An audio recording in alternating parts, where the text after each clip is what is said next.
اعوذ بالله من الشیطان الرجیم بسم الله الرحمن الرحیم. رونو دوستانو، نن بعد اخلاقو په باره کې ورته خبره وکړم.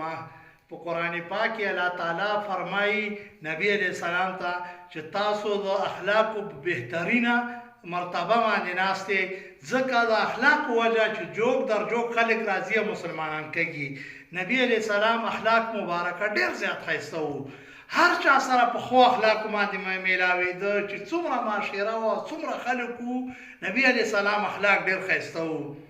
او نبی علیہ السلام فرمایي چې د مشرانو قدر کړئ، د کشرانو باندې شفقت کړئ، دین د علماء کرامو قدر او احترام کړئ. چې په چا کې دا درې صفتونه نه وي، نبی علیہ السلام یې دا زموږ نه نه وي چې مونږ او تاسو اخلاق ښه شي، معاملات هم صحیح شي، معاشرت هم صحیح شي، چې هر چا سره میلاوه کړو چې سلام په خندا او خوشحالۍ باندې پاچوو او په خندا او خوشحالۍ ورسره میلاوه کړو. نو دشمن به هم دوست جوړه کړي چې اخلاقو باندې هغه شوي.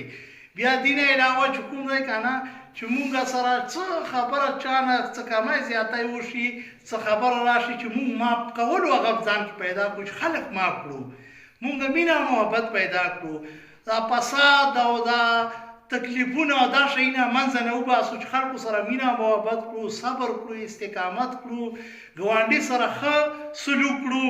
ګاونډي له چې کور کې څه شی ډېر پخ کړی چې ور ویې لګو، رشته دارانو سره ښه سلوک کړو. بل مسلمان دا حق دی چې تا له دعوت ورکړه قبول به یې کړې، چې تا له راغی میلمه نو ته به یې میلمستیا کړې. نو دا د مسلمان صفتونه دي. بیا چې مونږ په هغه کې معاشره کې چې کوم دی که نه علماء کرامو ته هم دا اپیل کړم او اساتذه کرامو ته هر مکاتب فکر ته چې مینه محبت په باره کې چې کوم دی معاشرې خلکو ته یو تلقین وکړئ چې زموږ په معاشره کې مینه محبت راشي په خلکو کې او یو بل سره نیکي وکړو. لکه که چا باندې یو کنه ډوډۍ وخوړه دا هم ثواب دی، اوبه خلکو باندې وچښئ، خیراتونه وکړئ، جوماتونو کې چې کوم دی مدد وکړئ او دین علاوه مدرسو کې مدد وکړئ، علماء کرامو سره مدد وکړئ، تبلیغ کار کې وخت ولګوئ، شبې جمعې لځئ، یاسې روزه لګوئ. دا کوم پوسټ ما چې کړی دی که نه په دې هغه کې ویډیو کې، نو ټولو ملګرو ته دا اپیل کړم چې دا ویډیو ضرور شیر کړئ. ګورئ کنی دا پوسټ کاپی کړئ، خپلې ایډۍ نه شیر کړئ.